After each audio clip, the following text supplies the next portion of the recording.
Hey, what's up guys? Maintain here bringing you another HD StarCraft 2 replay, and this is going to be featuring two pro players, and it's going to be featuring the one and only Spanishiwa again.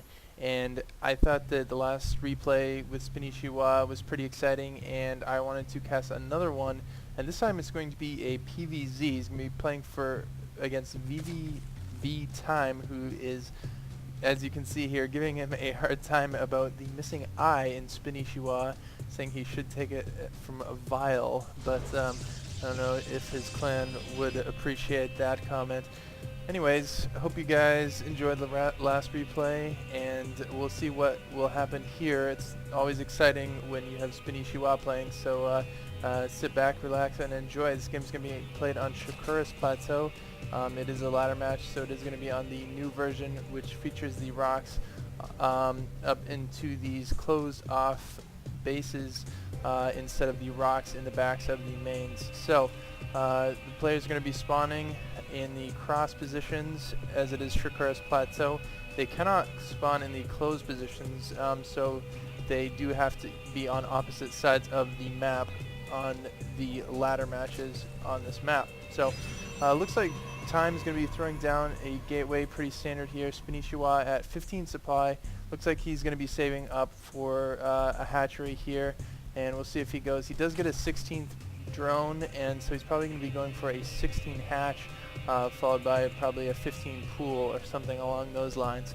Definitely a pretty economic style build, one we can expect from Spanishiwa.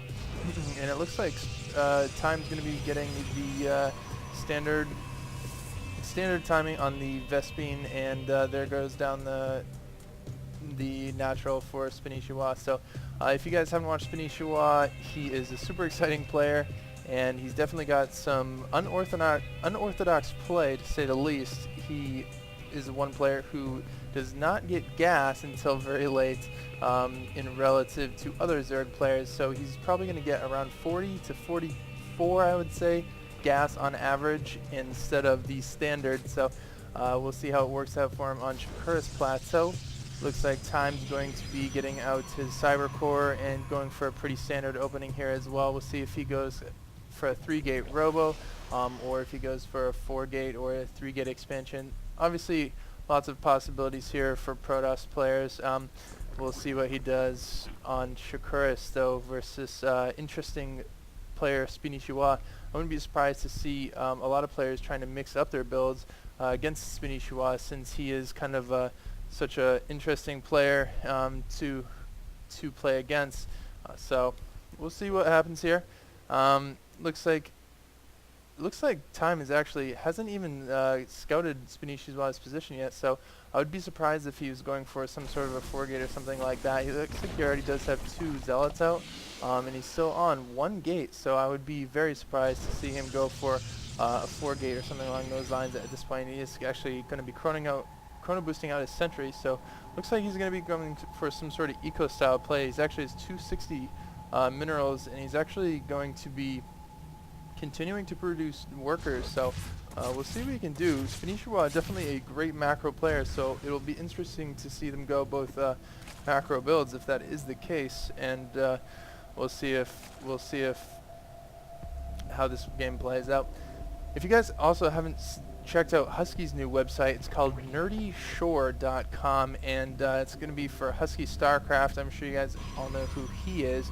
And he's got a new website coming out, which looks like it's going to be pretty exciting. It's going to be featuring not only StarCraft replays, but also just, community, esports, and up-and-coming games as well. The new Diablo 2 beta dates were released.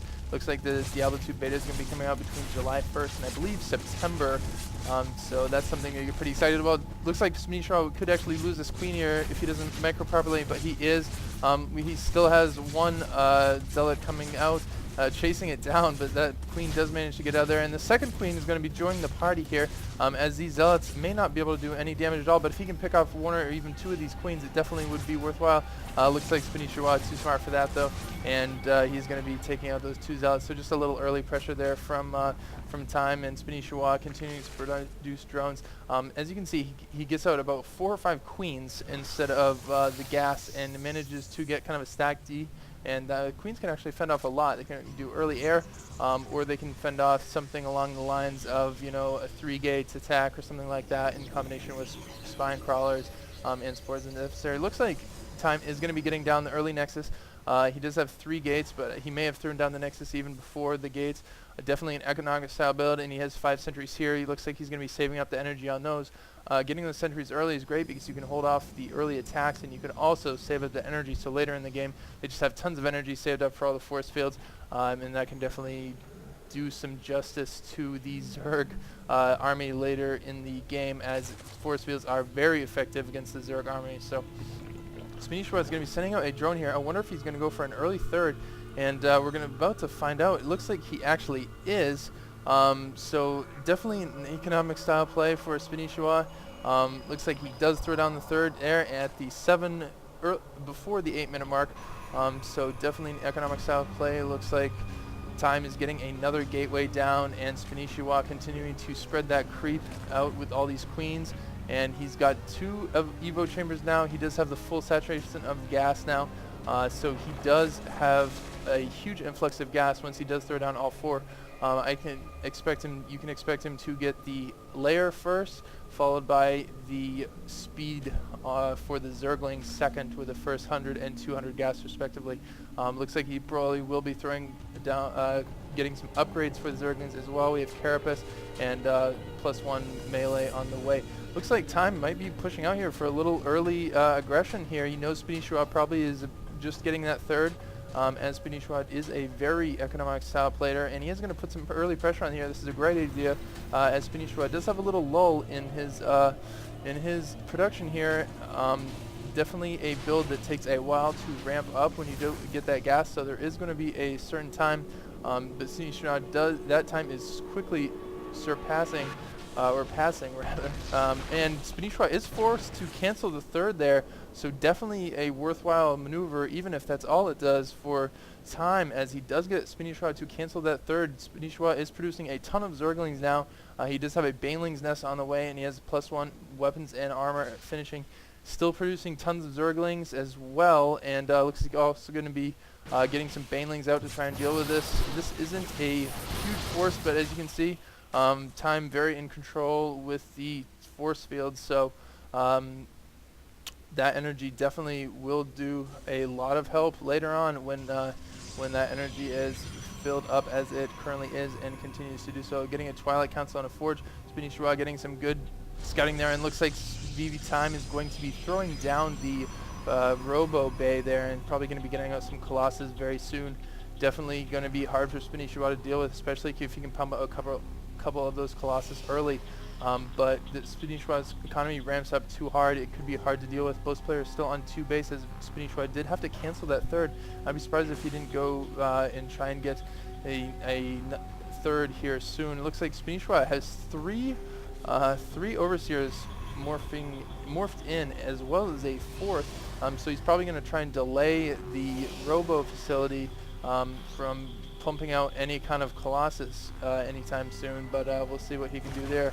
First Observer Overseer is coming in, and it looks like Blink is going to be paused for the time being, bringing in some more Overseers in the back. So Spanishiwa, interesting kind of harassment here. Not one that's very orthodox, to say the least. Most goes along the same lines with the rest of his play, and looks like he is going to be floating him with this other Overseer now. He does get another, he does decide to use that ability again on the Robo Bay there, or the Blink there. So Spanishiwa definitely contaminating the Blink to try and pause that from coming out for now. So not something that you're too eager to see if you are the Protoss player. Pretty annoying nonetheless. And it looks like Spanishiwa does have some Overlords loaded up. They do have ventral sacks, and they do have the pneumatic carapace on the way, so this Overlord drop could be pretty deadly, but luckily for vVvTime, he was smart enough to throw up a couple cannons in the back, as he probably anticipated that as well. He's got a couple cannons, or at least a cannon on this mirror line as well, so that make well the effect of this attack. I wonder if Spanishiwa, he might actually go front door. This could be very similar to what we saw last time, and it looks like the Observer is going to float in and see the third again for Spanishiwa, or for Time. Spanishiwa is third there, so pumping out some Colossus now. Looks like Spanishiwa has lost a couple of those overseers as he continues to use the contaminate ability on the blink. So blink has gotten nowhere so far, but Spanishiwa is a little supply blocked as he has lost some of those very mineral or Vespine intensive overseers. Those are not cheap. 100 gas and 50 minerals for just for overseer, so definitely an expensive unit. So that is costing him quite a bit, although he has delayed blink pretty substantially.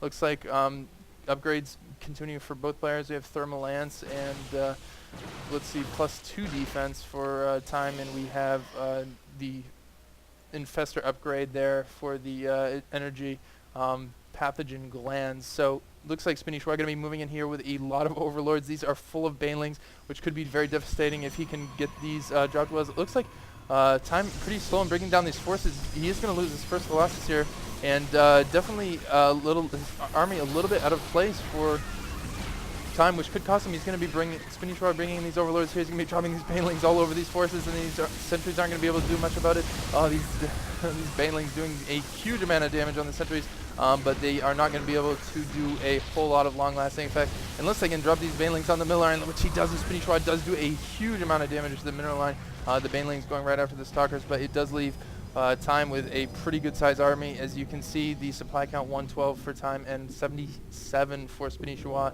As he did lose a number of overlords there, and I do not know if Spanishiwa is going to have much to deal with, as he did do a lot of economic damage to time, but he did not do a huge amount of damage to the army, unfortunately for him, other than to the central line there. So as Spanishiwa just has Zerglings right now, and probably he does have a few infestors on the way. He's definitely going to lose his third here, and I don't know if he's going to be able to hold this off. It is going to be very difficult. This Protoss army is quite powerful, +2 weapon defense about to finish here, and Spanishiwa continuing to pump Zerglings and some infestors here. It's going to be very difficult for him to hold this off, but he does have banelings coming in the back and doing more damage, economic damage. Oh my god, these banelings just destroyed the entire mineral line of the main, and the Zerglings coming at the same time to do a double-pronged attack. So the economic damage that Spanishiwa done has left time with 24 probes. I do not know if Spanishiwa is going to be able to hold off this huge army that is marching around the field for time. We are going to wait and see. Spanishiwa is way ahead in the economy, but unfortunately for him, he does not just have an army to deal with it. With the infestor play, though, great fungal growth, and he does have these spine crawlers in the front, so he could be able to hold us off potentially, but time is going to be using some blink micro there. These stalkers do have a super low amount of life, and many of them go down there. The stalkers getting transfused by Spanishiwa. They are still doing damage to the zealots in the front, and some more infestors coming out for Spanishiwa, but looks like he is going to be having a hard time holding this off. I just don't know if he's going to be able to hold off this Protoss attack. It looks like time may be able to take Spanishiwa here. But Spanishiwa does still have 18 Zerglings on the way. These forces are very low on health for time, but it looks like these Zerglings are going to be popping out at different times, and I don't know if Spanishiwa is going to be able to hold this off, even pulling the drones off the line. He is going to be attacking these zealots in the back, and we still do have some infestors burrow there. The Colossus is doing a huge amount of damage, though Spanishiwa was not able to take down these Colossus, and it looks like Spanishiwa is going to GG out of this one. So Spanishiwa able to do a massive amount of economic damage, but time was just able to march through with his Protoss army, as Spanishiwa was not able to do enough damage to that Protoss army. Even the overlords trying to run from their lives there as the sentries try and finish off the last remaining Zerg forces. So Spanishiwa does lose that game. He is not invulnerable, and he is a great player, but I think just the continued aggression from time, he was able to just stop Spanishiwa from getting a third. I wonder if Spanishiwa could have tried throwing it down here, or maybe done it somewhere else on the map, but pretty good scouting from the Overlord by time, and also pretty good aggression as well. So time does take the match, and I hope you guys enjoy this cast. I should have more casts coming up soon. Don't forget to subscribe and leave me any feedback in the comment section below. Always love the constructive criticism, so definitely want to continue to improve the channel. But anyways, hope you guys enjoyed this cast. I will see you guys next time.